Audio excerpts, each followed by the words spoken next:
Thank you, everybody, for tuning in to Conversations with D. I have my special guest, Senator Nick Charles, senator, humanitarian, advocate, a veteran, and he's a Maryland senator.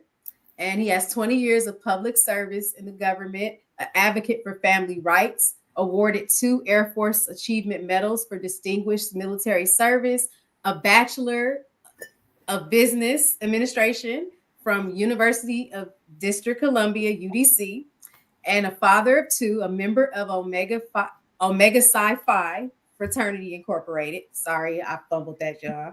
I know better because I went to HBCU, Clark Atlanta, y'all. Clark Atlanta. Anyway, he has increased inclusion of minority business enterprises in the state procurement system, fatherhood initiatives, and a myriad of other pressing solutions, including Black wealth creation and increased access. And he is over the District 25 in PG County, aka Prince George's County, as they call it in DC, because it's a beautiful people here. And he has some great initiatives or issues that I felt are very important: education, better communities, healthcare, family, and economic power. And thank you so much. And thank you for all that you have done and you do in the community. Just recently, you awarded Wale with his day and his concert, and that was extraordinary. The fact that you're a African American male in a Black job, a senator is a Black job, y'all. So yeah, we want to promote that, and that's extraordinary because we need to see more of our male figures in these roles and positions, and I think that's exceptional. So thank you so much. I appreciate it. I appreciate it. Thank You're you for having welcome. me. Thank you. You're welcome. Yeah, this is definitely a good time, and it's a great time to be a Marylander. Also, it's just so much that's happening across the state right now. I said it at the Wale concert. We have elected the first African American woman to the United States Senate to represent Maryland with Angela Also Brooks. We've got our first Black governor ever in the history of our state with Wes Moore. We've got our first Black attorney general with Anthony Brown. Our state treasurer is Black with Derek Davis. We've elected the first African American woman to be speaker at a house, first woman and first African American with Adrian Jones. Our Senate President Pro Tem, Senator Malcolm Augustine. We've got the largest Black state legislative body, the largest Black caucus in the country. We have 2 of our federal congressional members. 2 out of the 8 members are Black men. We have the mayor of the largest city in the state of Maryland, Baltimore City, Mayor Brandon Scott. We've got the first Black and the youngest chief procurement officer for the state of Maryland, Wallace Sermons, the coach for our flagship institution, football team, University of Maryland Terps football coach, Mike Loxley is a Black man. Then we have all of these other great folks that's coming from Maryland that's doing some phenomenal things right now, like the Porsche Carrera Cup driver, race car driver Jordan Wallace, the first African-American to ever compete. And then we got 2 current boxing champions with WBA super lightweight champ Javante Tank Davis and WBA super featherweight champion Lamont the Reaper Roach. We got the highest ranked Black male tennis player in the world, Francis Tiafoe. Then we also got 2 Black quarterbacks leading 2 great football teams that's doing extremely well in the NFC and the AFC. We got Jaden Daniels for the Commanders and Lamar Jackson for the Ravens. And there's just so much Black excellence going on in the state of Maryland. And, I know a lot of people were a little disheartened with what's happening across the country. But when you look at Maryland, we're going to set the pace. We're going to continue to move forward. And it's more not just about having Black faces in these positions and Black folks that's making headlines, and folks like Wale, Grammy nominated artist that's doing phenomenally well in the art space. It's not about just doing or being in these positions, is what we do with the platforms that we have. And so when I look at all of my colleagues across the elected office, all of our folks that are in the arts and the entertainment and sports space, everybody's doing something more than just being in the space. And so, I truly appreciate uh, working with all of the folks and honoring people that are honoring the community, like what Wale just did. It wasn't just because he's a great artist, but he came back to Maryland and he did a gifted week where he's giving back to the youth, giving back to the community in so many different ways for an entire week. Francis Tiafo, he's out here helping kids with tennis. Lamont Roach, him and his dad have a boxing gym right in my district where they're in Walker Mill teaching kids how to box, and putting them in a position so that they can be champions one day. And then when you look at, Brandon over in Baltimore, the work that he's doing, a lot of naysayers before, but Brandon is changing the trajectory of that city. He's lowered the crime rate exponentially. The guy's doing some phenomenal work. When you look at West, he's come in and he hit the ground running. When you look at Adrienne Jones, as soon as she became Speaker of the House, one of the first things she did was she created a Black agenda. No time ever in the history of our country has any legislative body had a Black agenda. Mm-hmm. Speaker Adrienne Jones did that in Maryland when I was in the Maryland House of Delegates. Mm-hmm. Our state treasurer, Derek Davis, is holding folks accountable holding government agencies accountable when it comes to making sure Black businesses are winning contracts. Wallace Sermons, the new chief procurement officer for the state, he's actually making sure minority business participation is increasing. Mm-hmm. So it's more about just being in the seat, being in the position, but more about what we're doing with the seat that we have. And, the days of just sitting by idly and watching things go by without doing anything, it is our time to speak up. It's our time to act. And I'm proud to be amongst a cadre of individuals who are doing that. And Angela also Brooks, kudos to her for winning her United States Senate race. She has been a phenomenal county executive.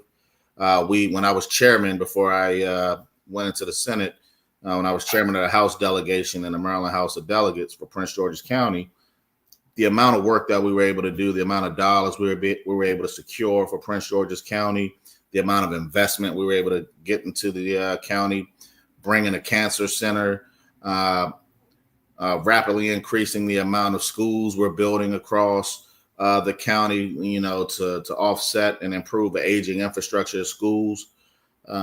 Those are things that have long-lasting, tangible benefits to the community. And so, I'm just proud, like I said, to be one in a number, because none of this work gets done alone. There are 47 senators in the state of Maryland and 141 delegates in the Maryland House of Delegates. And so it takes all of us to really be in one accord to make some things happen. And so, yeah, listen, like I said, Maryland is a great place to be. It's the clarion call, man. I tell everybody, come on to Maryland. With Suge Knight when he called Diddy out on stage and all in the videos. Come to Maryland. You tired of all this nonsense happening all over the country? Come to Maryland. You tired of racism? Come to Maryland. Mm-hmm.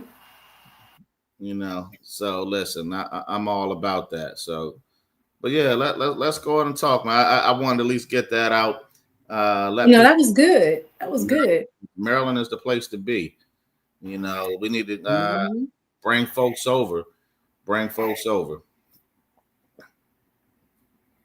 Well, thank you. That was excellent, because Maryland is the place to be. Like, I lived in Maryland for a couple of years and whatnot. Then I moved to DC. I still love Maryland. I stayed in PG County. I stayed in Montgomery County, Moco. And I enjoyed PG County. I mean, I enjoyed seeing all my beautiful Black sisters and brothers. I mean, extraordinary individuals, intelligent in all different arenas. And just seeing that is very empowering. And just being around that, it gives you a lot to look up to and just, learning from them. And Maryland is a great state. It is. So right now I'm looking at the initiative. Oh, let me put this up. I need to put this up. Okay. So under the three branches of government, everybody. So the legislative branch is the one that makes the laws. So the U.S. Senate in the House. So senators fall under that. Okay, everybody, that's the civics for y'all. And then executive branch, that enforcement of the laws, that's the federal government and the president. Judicial branch, they interpret the laws.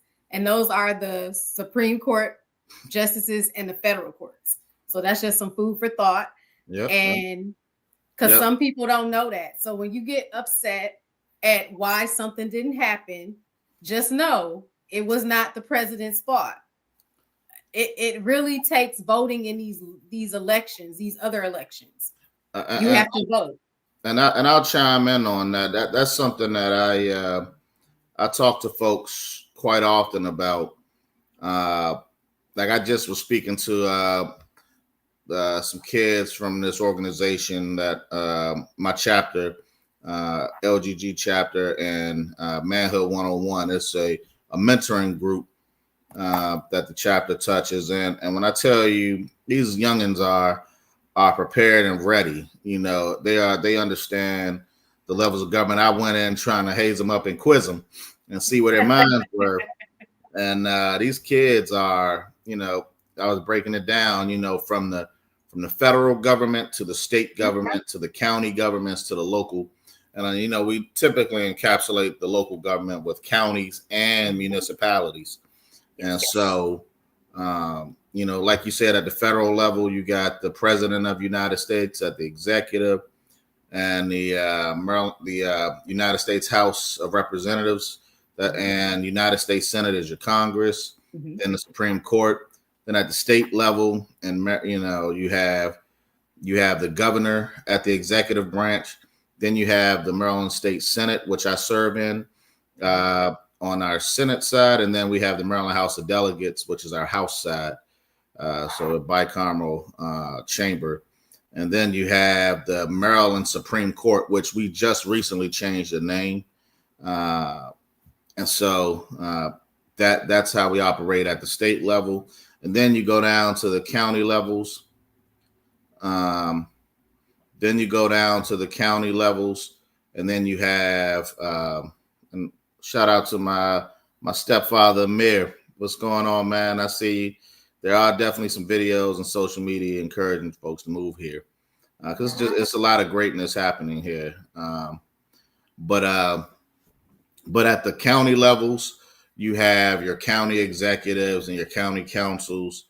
You got your county exec at the executive level. Your county council is your legislative level, and then branch of government. And then you have the courts in our county, the district and the circuit courts. And then in Prince George's alone, we have 27 municipalities. And so those are independent acting governments that have their own mayor, city commissioners, or city council members, and but they don't have any courts at the municipal levels. The only municipality in the state of Maryland that has that level is the city of Baltimore, which is equivalent to our counties, which we have 23. And so we have, all of these different layers of government. And then we have, in addition to all these layers, that's just those elected officials, right? From federal, state, and local. But then, you got school board, just at the state level. Let's start with the state level. You have your attorney general, the comptroller, and then our judges that get voted in. Then you have at the county level, you got the state's attorney, you got Mhm. the clerk of the court, you got the Mhm. register of wills, you know, and then you got at-large council members that are countywide, and then you have your school board members on the county level. Then you also have your Democratic Central Committee members, which they are elected at the state, state level, so district wide. So it's broken out by districts. Each legislative district, which we have 47 across the state, gets Central Committee members, and also by party too. So the Democratic Central Committee and the Republican Central Committee. So yes, indeed, we do have a great law school here too. Yep. It's Yeah, in Baltimore. Be more. we got a great law school, but we also, listen, the president of University of Maryland College Park's a black man also. Mm-hmm. Same as all of the HBCUs, Mm-hmm. Bowie State, Coppin State, Morgan State, Eastern Shore, all led Mm-hmm. by African Americans. So Mm-hmm. it's just a lot. It's a lot of black excellence happening here. I Yes. know Bowie State is their ranking is constantly increasing. Our community college, the PG Community College, is one of the best community colleges known nationally. They're doing some great work over there. It's just, I am, yeah.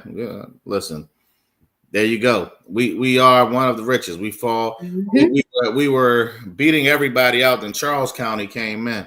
So now, per capita though, Prince George's County still is, but Charles County ended up beating us out.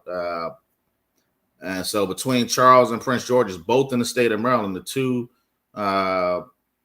wealthiest black counties in the nation are right here in the state of Maryland, and right next door to each other on top of that. So that's a shout out to all of my colleagues that represent Charles County. Those guys are doing some phenomenal work out there in that area. I got some family out there in La Plata, so whenever I make that trek through Charles County, sometimes I have to spend a night out there. Get a little too far out. So, but now we got a lot happening, a lot of greatness. Our schools, like I said, Angela brought to the General Assembly and the House delegation the P3 bill, public-private partnership, to allow for the county to build schools at a faster rate. When I tell you, these schools are being built so fast, and they look amazing when you go inside of them. These kids are in a position where they're, learning in a new, laid out, beautiful environment. That is something, for all of us to be proud of for our babies. Yep. I agree.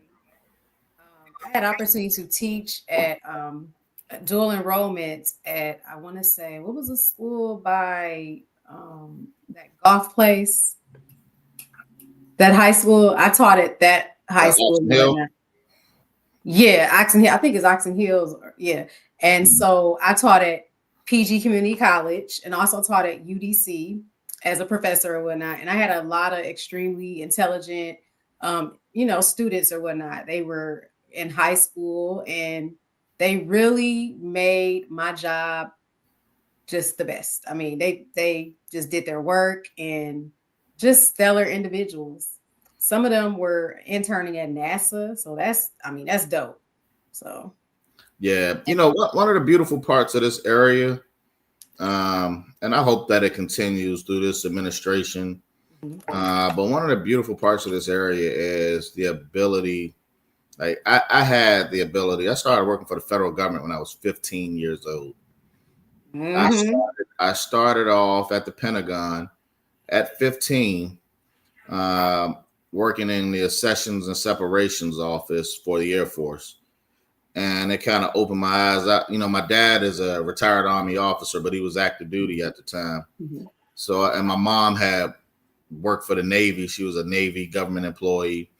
And so, I always knew about the branches of the military, but to have the opportunity to actually work side by side with those in uniform uh, inside the Pentagon, the sphere of power when it comes to our United States military, had a great uh, way of learning, and it created opportunities. So I'm hoping that stays here for our youth to be able to be in a position to just get in a position to learn, and because it creates avenues and pathways for folks into the future.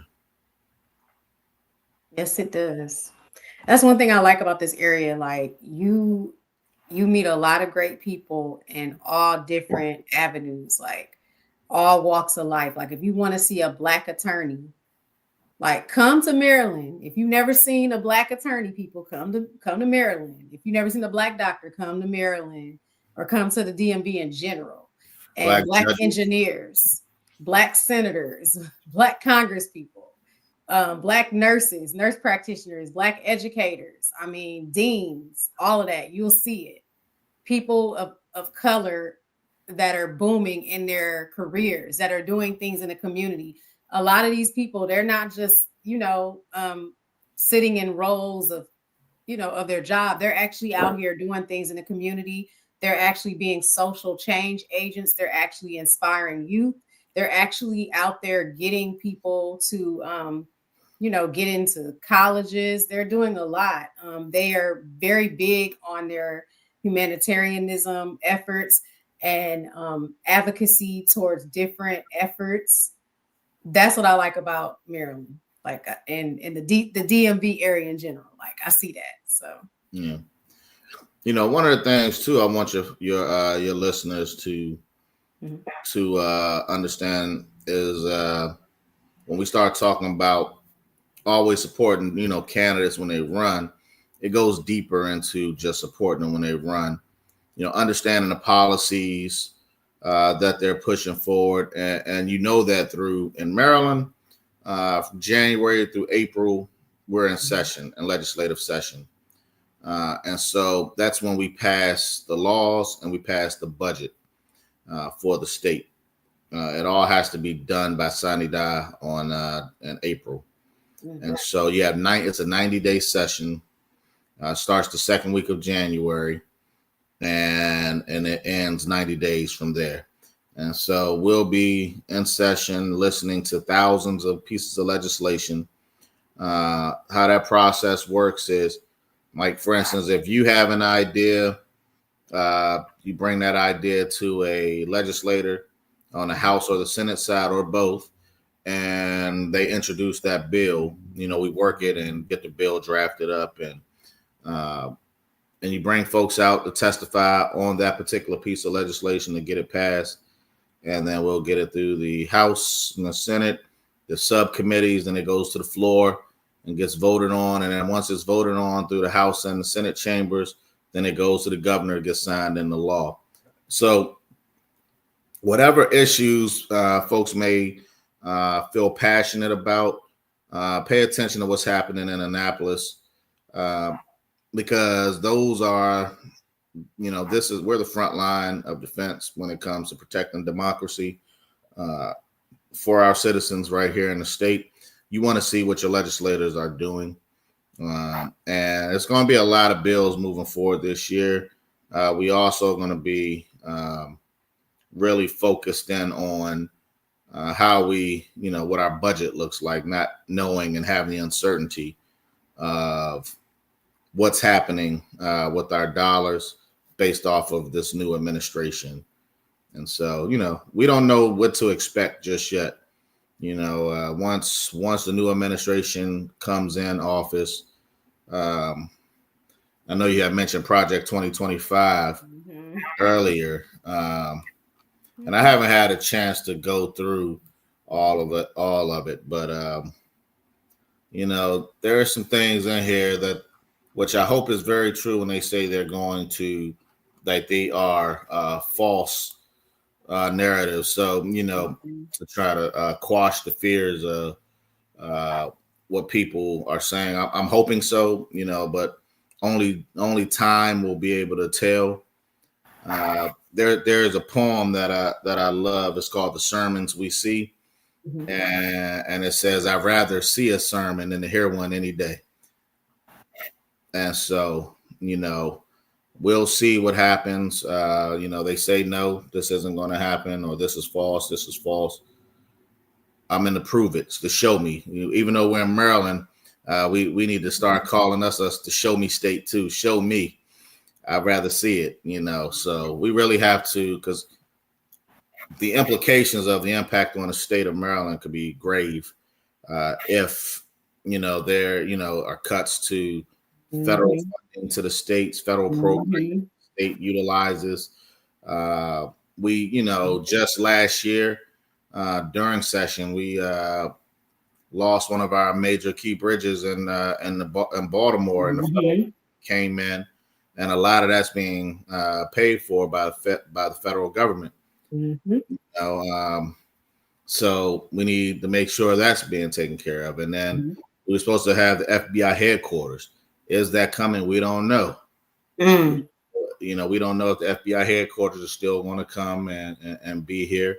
I know under Trump's administration, it was supposed to come at the end of Obama's administration. Trump Mhm. came and he said, "Nope, I don't want it to go," because he wanted it next to his hotel. So maybe he doesn't care anymore now that he doesn't own the hotel anymore. Mhm.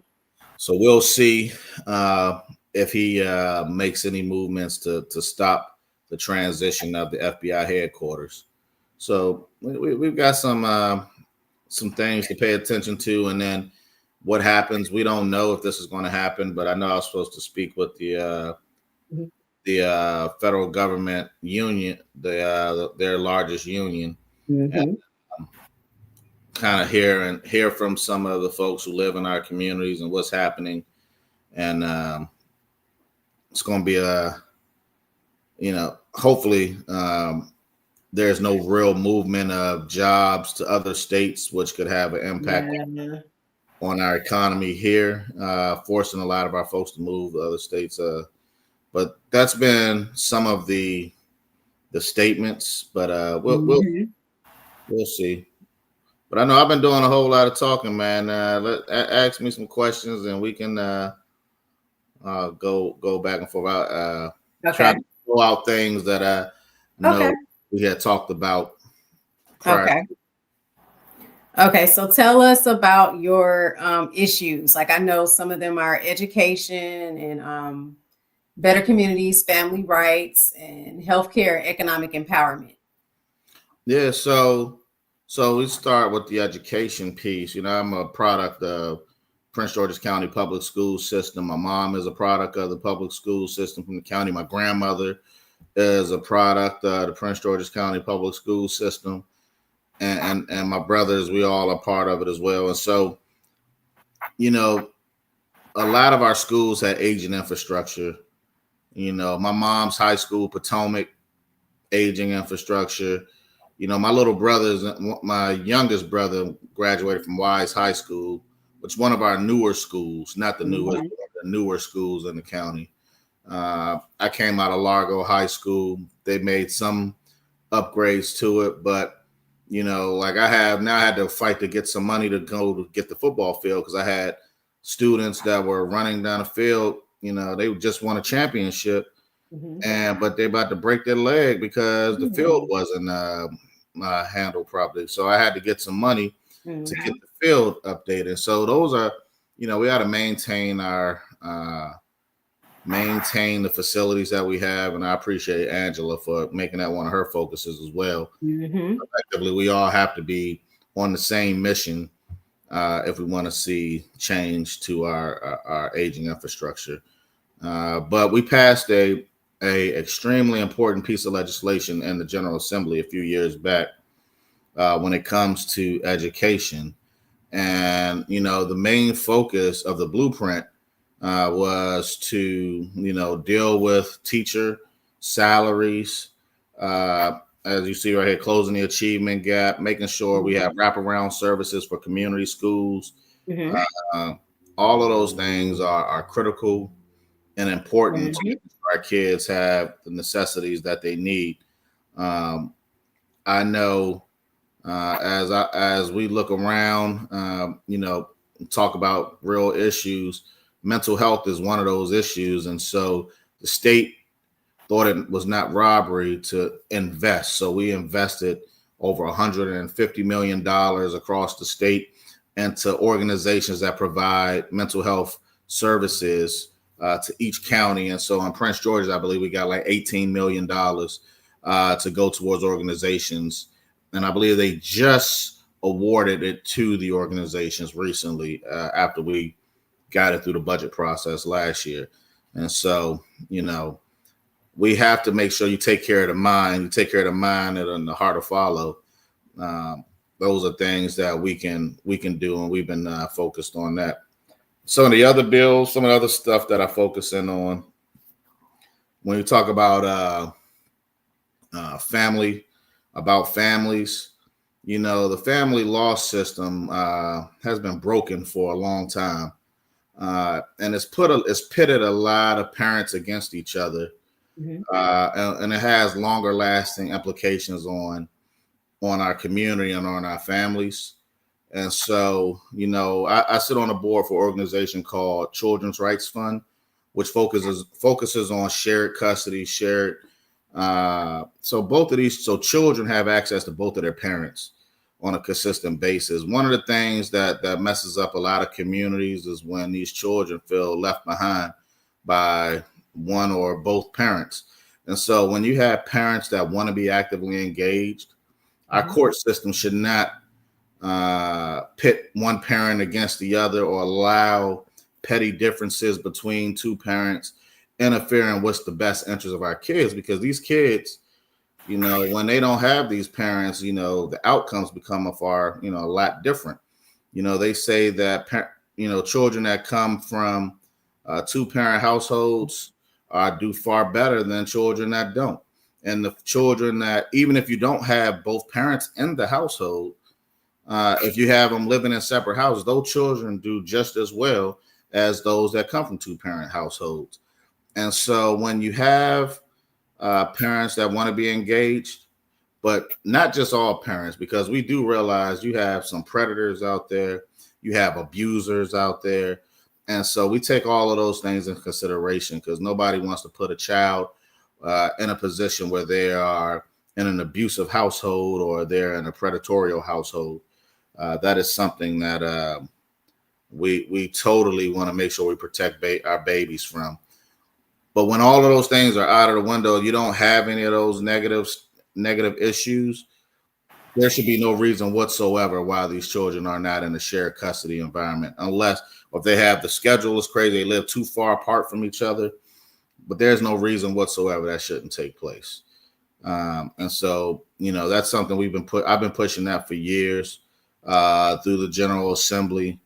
Um, been focusing on that. We've got a couple of bills passed with terms of emergency hearings. So one party can't just take the children and leave out of state without letting the other party know. And then, now the other party can't even spend time with their children, but allow them to get in front of a judge to make sure those things are equitable. Um, some of the other things that I focus in on, yeah, when it comes to better communities, recidivism, clean communities. And so, this area has seen a lot. The crack epidemic was very real, and the impact it had a lot of our people in the legislature, people from this area. A lot of our family members were incarcerated for nonviolent offenses, but the impact, the implication, the things that came from the things that they did with selling crack cocaine in our community obviously had lost lasting impacts. But some of these folks went in at 17, 16, 17, 18, 19 years old, and they've done 40 plus years. These folks are coming home now. They're coming home. What do we do to make sure that they're in a place that they can take care of themselves? and be productive citizens to our community. Prior to them going in, they weren't what you would call a productive citizen, but now a lot of these folks are coming home and they want to be productive citizens. And so we've got some great men that are helping. Shout out to the organization Fresh. They're helping men and women as they come home and putting them in positions to get access to employment, putting them in positions to help them with their licenses when they first come home from serving their time in prison. Those things are critical. Then road and transit improvements, very important. One of the things that I had realized while I was serving in the House of Delegates, I kept, as I'm driving, I live right off Pennsylvania Avenue in Prince George's County, a state road.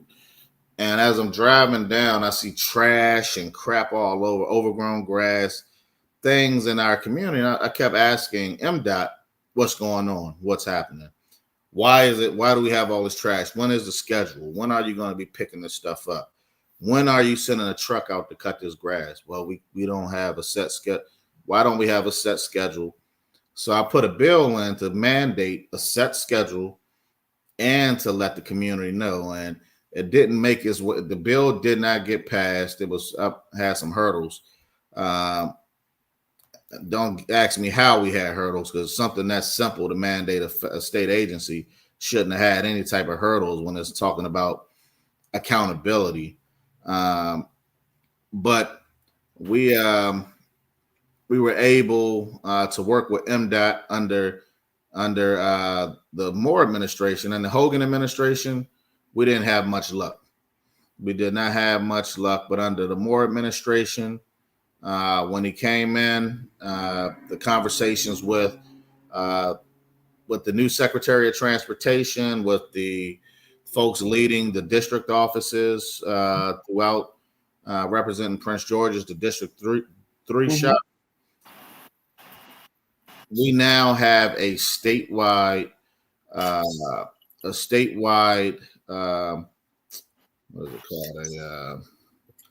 It's a website, but it's an app where you can go in and you can click your road that's close to your house or the road that you see all of the trash on, and they have the date that they're going to be out there and the last time that they went out there, and they also have how much trash they picked up. They weigh the trash, they take it back, and I think that is a critical component of accountability. But just to make it go just a little bit further, I hold a monthly meeting with MDOT and from the state and DPWT from the county, so that constituents from all over the county can come in and say, hey, I was driving down Route 202 and I saw X, Y, and Z. These lights are out. So now we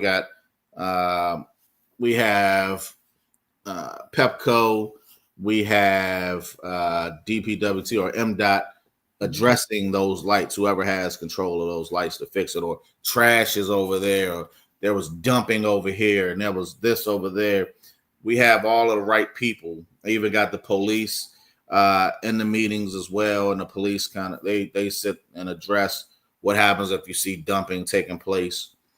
And that leads me to the next thing about one of my bills that I put in this year to address a lot of dumping. I know during Earth Day, my children and I and about 100 other volunteers, we were out doing the cleanup on Marlboro Pike. And as we're driving, after we finished up, we were going to head somewhere to my cousin's house, I think. And we were on 495. And a car in front of us chucked out a McDonald's bag. Now, my kids just was outside cleaning up all this trash with us, talking about why we need a clean community. Because the other reasons why, well, one, it's just trifling. Yeah, all over the place, but the financial impact on that, when we already dealing with racism and folks trying to red line communities, Mhm. or tell us our community is not worth what it is in comparison to other jurisdictions.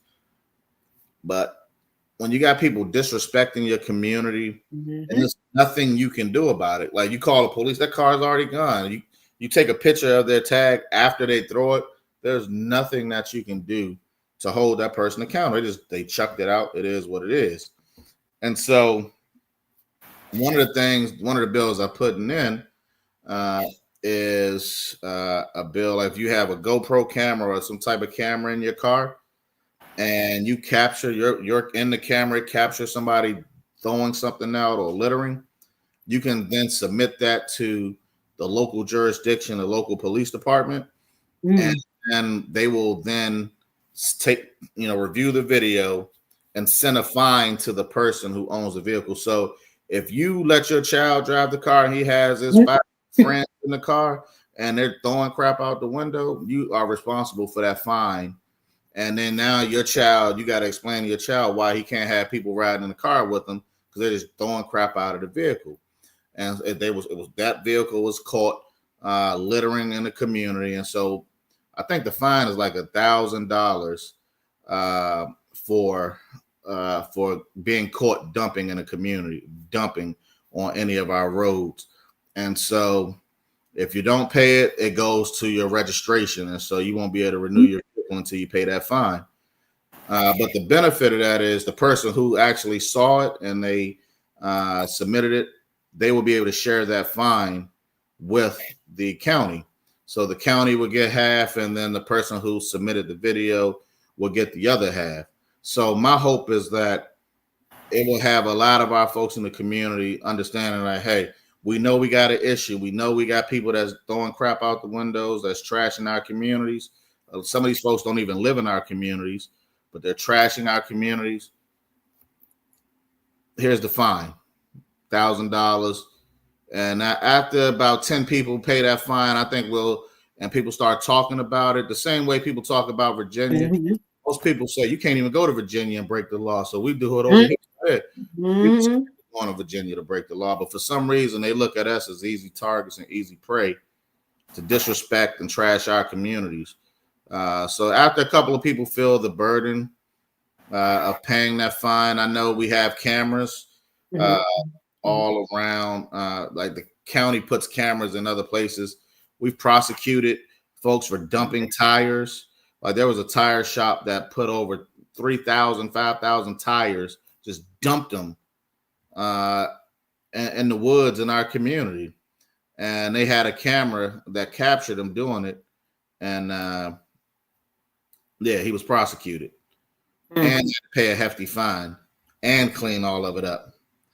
And so, those are the types of things we have to hold people accountable to not disrespect our communities.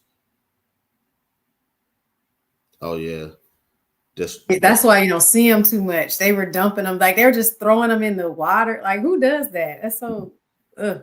yeah. So it's cameras. The county has hidden cameras, have hidden cameras around. So for those, you know, uh, any of your people watching, they know anybody, they can let them know. Hey, there's a hidden camera somewhere. Mm. There's a hidden camera somewhere. So just be aware that, hey, if you get caught, it's just your day. The county is prosecuting folks for this. So yeah, I see. Somebody said, was that you wrote that? What about people picking up behind their? Yeah, because I know in DC people don't pick up there. It was some right by my place or whatnot, and I'm like, you're supposed to pick up your dog stuff. I mean, your dog crap. I mean, you shouldn't have a dog if you're not gonna pick up behind it. Like, I know they started finding people. I know some guy went to Howard University and was walking, and he had a fit talking about he should be allowed to let his dog crap at Howard University. No, they have dog parks for that. Yeah, yeah, I remember that. Yeah, It was so disrespectful. it really was. Yeah, but that was a part of the gentrification of the city, Mhm. and how people treat in the HBCU. Mhm. So that was a lot more. That was I think probably a deeper issue, Yep. deep rooted issue in comparison. But yeah, the other thing I had in here, ending the sale of drug paraphernalia. Mhm. Uh, Listen, we have we have cannabis dispensaries that are coming, uh, and I'm fine. We voted as a state to one make sure that that cannabis was legalized. But one of the things that for me, understanding, okay, fine, we have decriminalized marijuana, but what I won't allow to happen on my watch uh, is what happened with the liquor stores years before.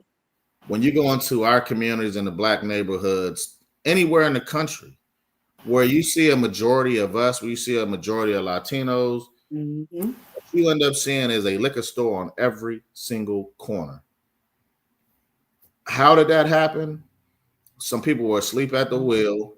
They allowed for all of these liquor stores to come into our community, and now we have an over proliferation of liquor stores.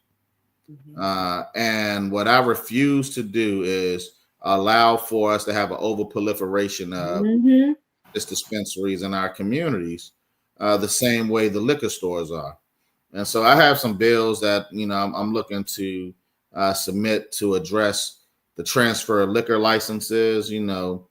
These liquor stores stay in families for years, and they don't go. The license doesn't go back to the county, and these same stores a lot of times don't do anything to give back to the community that they're within, that they're in.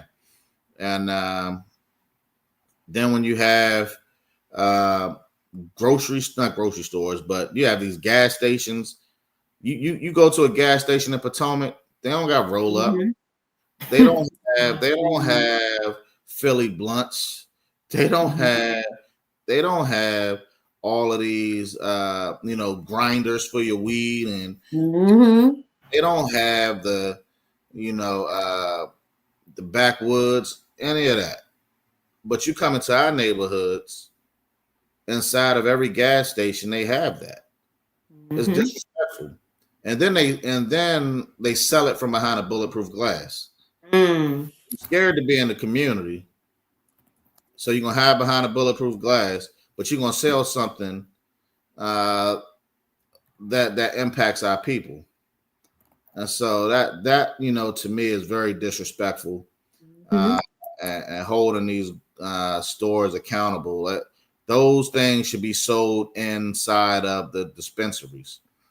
Somebody who is licensed to sell marijuana, it shouldn't be sold in every gas station across the county, across the state, because they're not doing it in predominantly white communities. Communities. And so, but yeah, shout out to Hope Wiseman. Hope has Marion, Maine dispensary right here in Georges County, right in my district, actually in District 25. And so Hope has been doing a great job. Like when you go look at her facility, it's well run, it's well lit, it's well maintained. She doesn't have people hanging out outside of the dispensary. It is, and inside is beautifully laid out. Inside, her security is great, and the other piece to this, all these new licenses, and making sure we don't have an over proliferation. You start, people think that, oh, maybe I should go here because all these black folks over there, they'll probably buy it more. You put a lot of cannabis dispensaries around. Hope just started really being in a position to do well with her dispensary once the legalization of marijuana came about. But then and now you're gonna put like 3-4 other folks that she has to compete with within a 2-mile radius. That's not fair.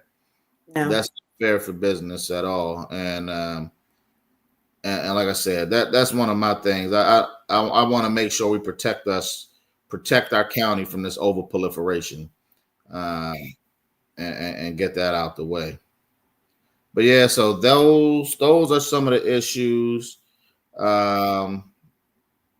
that I focused in on. I know we have another bill you brought up while we were in the back room talking about Eric's ID law. And I think this is I supported the bill last year. Um, I think the bill itself is it it's a true indicator of how we can protect those with hidden disabilities. You know, we Mhm. have folks who are in a position. You know, some of them can't really speak up for themselves, or they don't exercise the proper judgment because of a disability they may have. Mhm. And so on the driver's license, having having something on the license that calls out one of the many hidden disabilities. That's what this bill does. And so Eric and his mom, they've been out Mhm. um, Annapolis Mhm. since last year, making noise about the bill, and they've been getting a lot of support. And I'm hoping that the bill passes this coming session because it's a lot of work that still needs to be taking place. I hope it passes too, because and across and it goes on to other areas too. That would be helpful. Yep. But yeah, we got a lot happening. Yes, There's a we lot do. happening.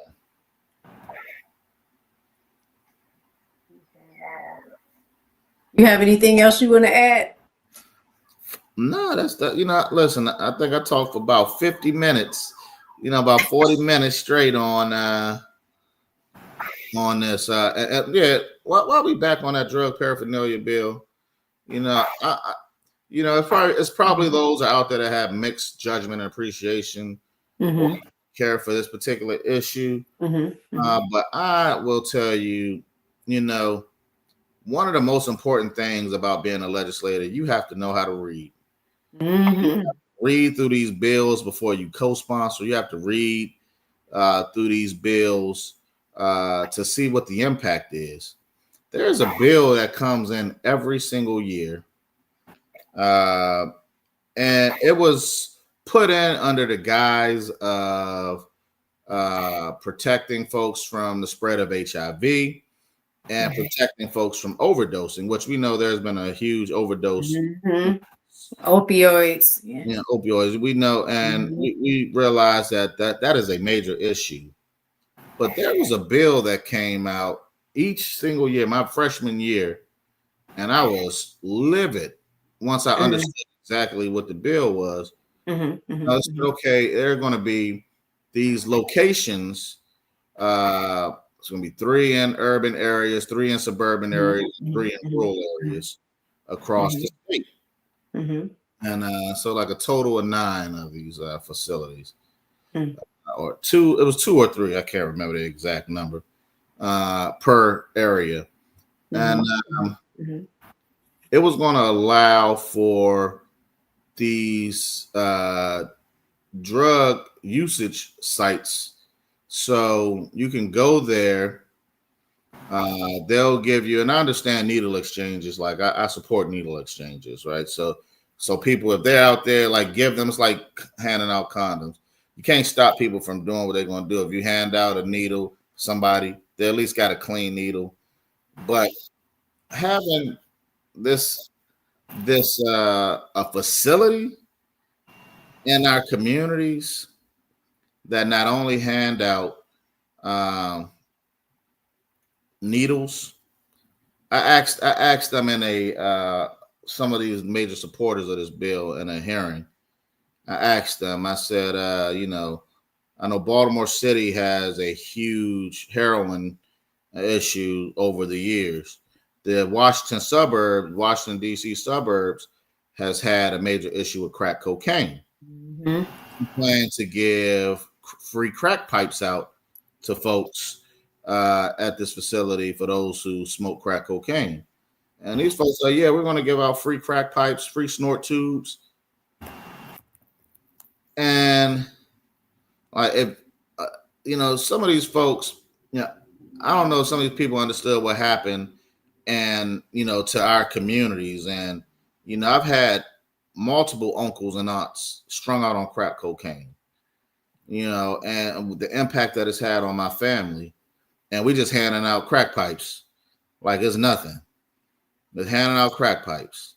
And so, and it's nothing as if like a crack pipe is something that you're spreading a deadly disease with. Why are you like it's you know, I was so distraught with this bill. I asked the sponsor of it, Mm-hmm. let's how about we do a trial run and put it in their district, Mm-hmm.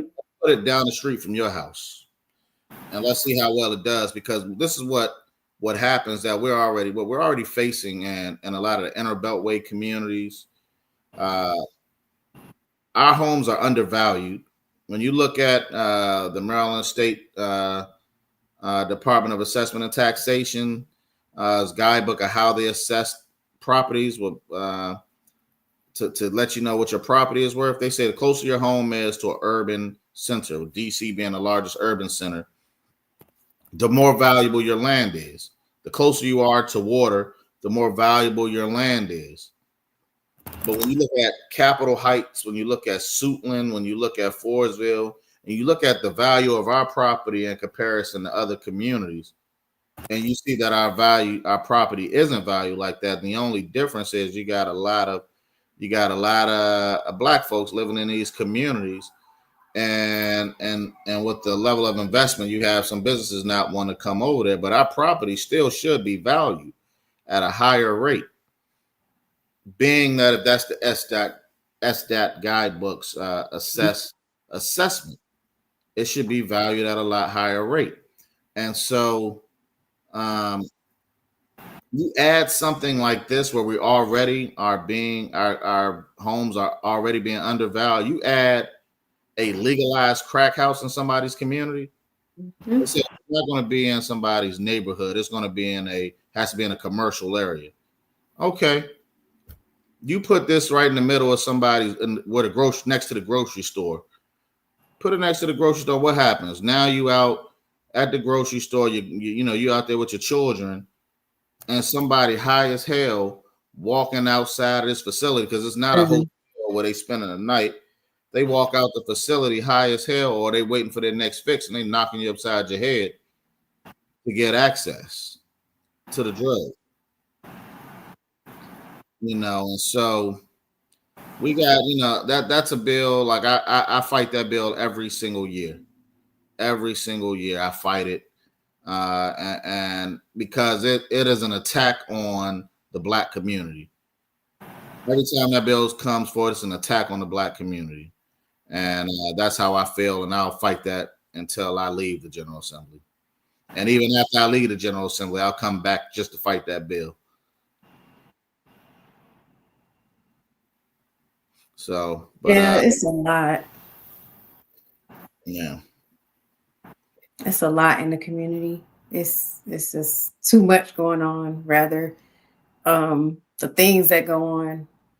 yeah. Can you imagine having that at the shopping center by your house? Oh, it is some by my. It's some. Yeah, how you I'm feel? quite sure.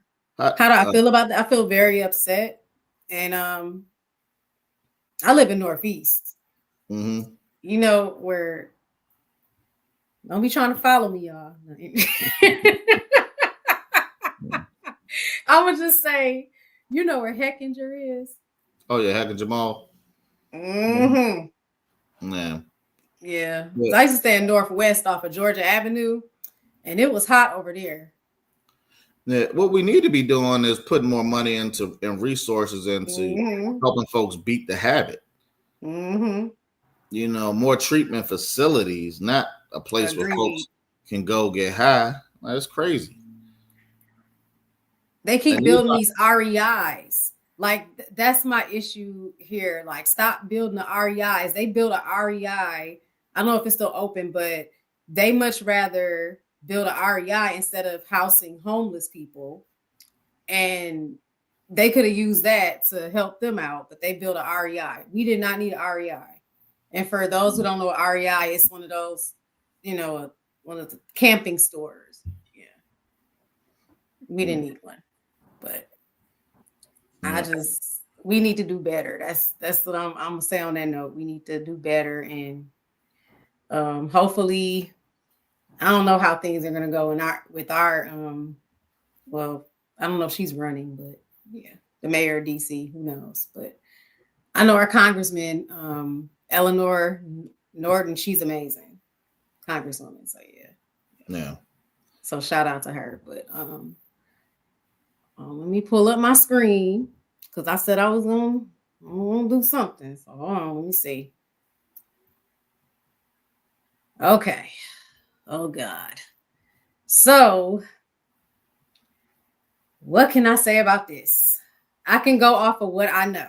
I don't know everything, y'all, so don't get mad at me. I can touch on education, what I know about education. So for those who have children, Title One funds. Title One funds are for low income and middle class mainly. So Title One, that would include everything from the free and reduced lunch and the breakfast. That is going to be possibly going away. Can you imagine your child not being able to eat something and you taking them to school? That's unfortunate. Also, individuals who have special needs children, there's programs that facilitate making sure that your child has different information that's written in a way to help them and assist them. That could be a possibility. Schools of choice. I'm a product of school of choices, meaning that I was able to go to whatever school I want to go to if I did not reside in that area, right? So school of choices, that means, like, for instance, magnet schools, which we know are very important. Magnet schools offer curriculum that's for college advancement or whatnot, college prep, AP classes, Jeanette classes, honors classes. That will be something that some individuals won't be able to have the opportunity to have. Homeschooling your child through the public school, charter schools. Those are just like a number of things that I can tell you about the education. Also, being told what you can teach as a teacher. They're already cracking down on that anyway in the southern, the Bible Belt areas or whatnot. So critical race theory, gender relations and sexuality. Now they're going to, well, supposedly they're going to have parents. You have to have a permission. Give your child permission to be taught this. So this is real, everybody. Like, I mean, it could possibly happen. Allowing states not to participate in federal programs and standards, meaning those are monies that would go to your schools. They're going to control that. Restriction of, oh, I already said that, but Head Start programs. Head Start programs are very important. You have individuals that rely on that. They don't have, the strong family support unit. So that's very serious. Federal loan forgiveness. So if you know anything about federal loan forgiveness, as a public servant, after you make 120 payments, which 10 years, right? They forgive your loans. That's possibly being done away with. The special ed program, elimination of the Department of Education. Tax dollars are going to be given to private religious schools from the state. I have a lot of friends that have children that are autistic, and this would affect them with special education. And I feel for them. And I hope that this does not go through. I really hope and pray it does not go through. And I just think it's terrible. I have friends that are educators, and being told that you can't have certain books in your classes, I mean, to teach things. This one right here, climate control and environmental. That's very important. As somebody from Flint, Michigan, where there's a water crisis, they're now going to be able to control what they put into the water sourcing. That's not a good thing, because we don't want to have another Flint, Michigan crisis or a Southeast DC crisis or a Mississippi crisis, because there was an issue in Jackson. Putting people into roles that are not sciences. Get doing away with, oops, sorry. Oh Lord. Sorry, that's my cat meowing, y'all. Sorry. Okay. So EPA, doing away with EPA, Environmental Protection Administration, doing away with NOAA, the National Oceanic Atmospheric Administration. Chemicals being added to different areas. Those are just some of the things. Raising prescription prices. I have people that are affected by these things. So your prescription is set to go up. Banning DEI, so diversity, equity, and inclusion programs that are supposed to make sure that there's advocacy, making sure that people do not do things that they're not supposed to do. Protections against discrimination. Promoting and expediting capital punishment. Ending marriage equality. So if you're somebody that's LGBTQ, that might be something that you are affected by. Defunding the FBI and Homeland Security. Now, some of these things may or may not happen. Again, there are possibilities. Condemning single mothers while promoting only traditional families. These are just a few things. Ending climate protections. We already have global warming. I mean, we're experiencing that.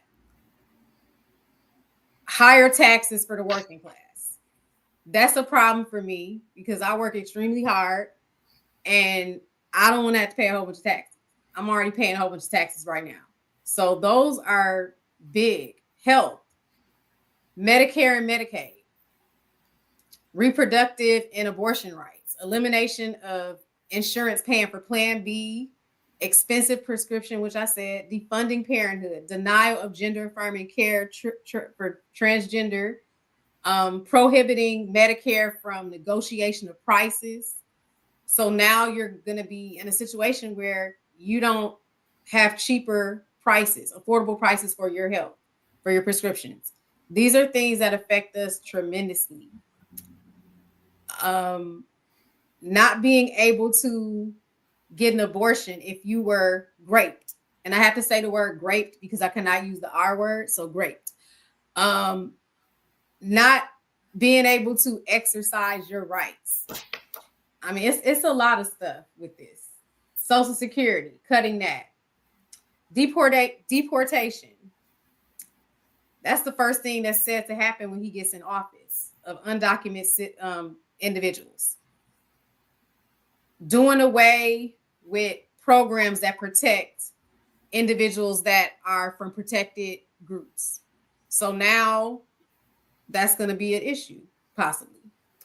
Diversity is important. Diversity is important. Inclusion is important. Equity is important. Equity, we know equity to be having the opportunity and access to resources, right? Fair access. That's something that we all need. There are individuals that have pre-existing health conditions that need to be protected and need to have insurance and all that. So these things are very important. So take a look at this, y'all. I'm just letting y'all know on y'all own time. It's a 900-page document that could happen. Some of it is, being put together as we speak.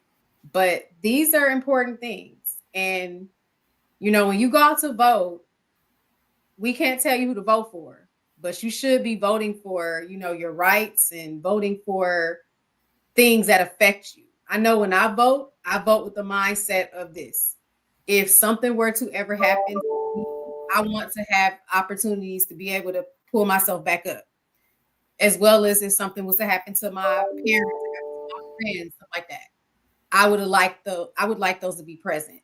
So when I vote, I'm not just voting for myself. I'm voting for everybody and making sure that we have all these rights and opportunities and equitable health care. Being a woman, a Black woman, I want to go to the doctor. And if I'm pregnant, I don't want to fear that when I go into labor, that I'll die. That's a big deal. Judge Hatchett's daughter-in-law passed away from that. She died from that. Several women, Black women, are affected, saying that they're in pain. And when they get into the doctor, oh, you're not in pain. And we're not being taken seriously. So those things are very important, making sure that you have doctors that are not judging you. I mean, literally, making sure that you have people who are state board officials, not just anybody just doing surgeries on people. These are important things. Making sure that people who are experienced in fields are in these fields. Making sure that we have STEM. STEM is very important, right? So stem cell research, that is big right now. They're trying to talk about doing away with some of that. I mean, I definitely believe in STEM because I was a product of STEM, meaning I went to high school and I was in sciences or whatnot, could have been a doctor.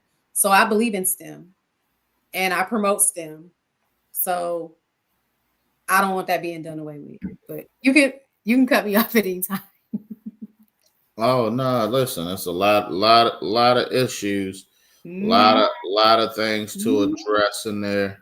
Yeah. And I know we as a General Assembly will be looking at all of those things and Thank you. and seeing what we can protect and what's feasible and how we can move as a state. Like I said, the General Assembly is states' rights are critical. At one point in time, it used to be the Republican Party talked about states' rights, states' rights, states' rights. And it's more imperative now with some of these policies that, it becomes a thing where we all are talking with Republicans and Democrats are now talking states' rights. States have the rights to do X, Y, and Z. Yeah, we when it comes to abortion rights, we've enshrined it in our Constitution. Thanks to countless Marylanders who voted for it this past election. We understand that you don't want somebody who was raped to be in a position where they're dealing with having to have a baby by the person that raped them, and it's illegal for you to have an abortion. That's ridiculous. That's even part of a conversation. So I'm happy for the countless Marylanders who voted to protect the ability for folks to make that choice and protect themselves and not have to live with that for the rest of their lives. And so, but I just want to thank you, man, for having me on the show. Truly appreciate it. And, looking forward to all of the great things you're going to continue to do. You as well. Yes, indeed. But thanks again. Thank you so much. All right. Thank you, everybody, for tuning in. And please make sure you, if you move into Maryland, you support the agendas and the issues or whatnot. So don't just come and don't do your research. All right. Thank you, everybody. Have a great evening. Okay. Take care.